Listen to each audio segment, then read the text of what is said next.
kind of like we don't want the kids to burn out on all these ham radio things. So these workshops and these activities and these kit builds, etc. KN4NEH, this is And Jim, I hear loud and clear. This is Jim at KF0DHD. Let me see.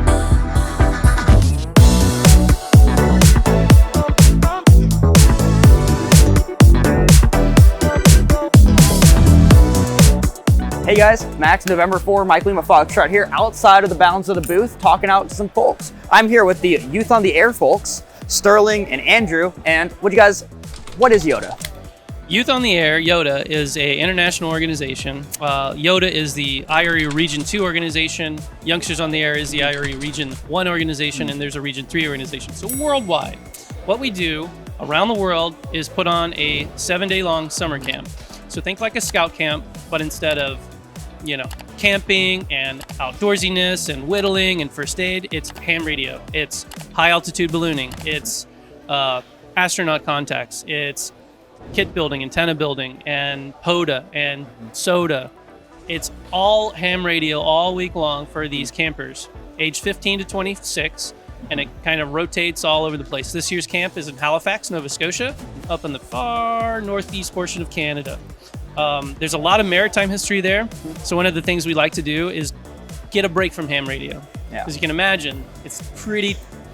It might kind of like we don't want the kids to burn out on all these ham radio things. So these workshops and these activities and these kit builds, etc. So we go on vacations, we go on excursions, we go to water parks, we go to lighthouses, we go to like museums. Last year in Ottawa, Canada, we went to the Diefenbacher Museum, which is a Cold War museum. It was really cool. Yeah. So we cater to that audience, and one special thing about YOTA is it's ran by the youth. With the exception of a few older folks to deal with insurance and liability, Neil Rapp, our camp director, has done so much, like an immense amount, as well as like our sponsors, ARDC, ICOM, providing radios and donations, DX Engineering, and even local radio clubs, as well as our associations with people like the Radio Amateurs of Canada, IRRL, the IRU, has been really immensely helpful. So that's it in a nutshell. Yeah, I'd say with both of y'all, what's your favorite part of being a part of YOTA? My favorite part of being a part of YOTA is really meeting young people interested in ham radio like you've never seen.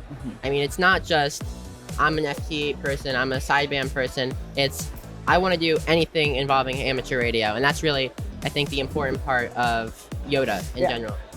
When I was 24, I went to the 2016 YOTA camp in Austria, in Wagrain, Austria, and it was life-changing. Like, I have a blog post that's still up about how the youth on the air camp, or youngsters on the air camp in Europe, was absolutely life-changing. Like, people go there and they become the next leaders in amateur radio. They become the next CEOs of ARRL or the OVSV or the Deutschland Amateur Radio Club or the IRU.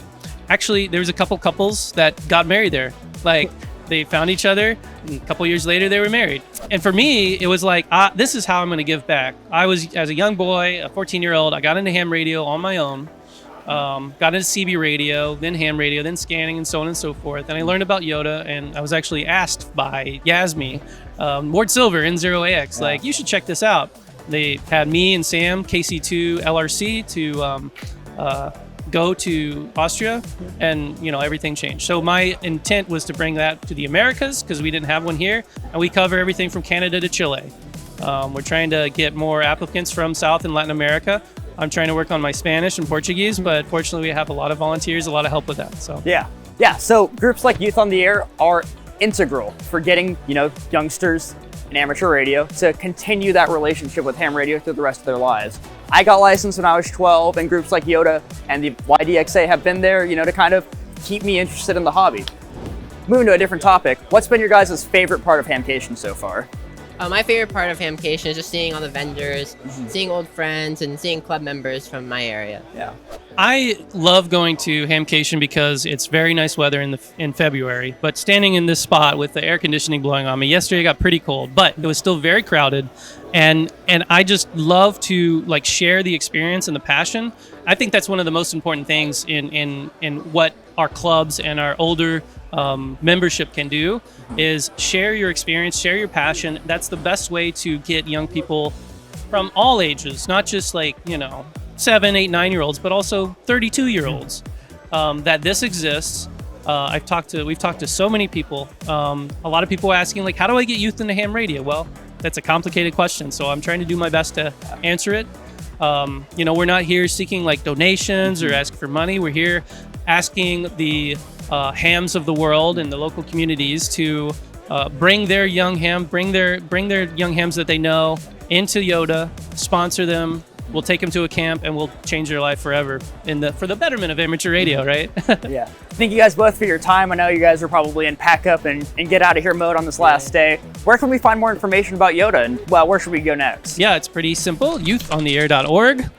As you can see, Youth on the Air has all of our past camps, our photo albums, lots of videos on the Youth on the Air YouTube page. We have other special events like a December QSO party that all of the youth in the world participate in. The other contingent is ham-yoda.org, I believe. That's the Youngsters on the Air. They have their own thing. So that's where you can go to find us. Perfect. Thank you guys both for your time, and have a good rest of your hamcation. Thank you.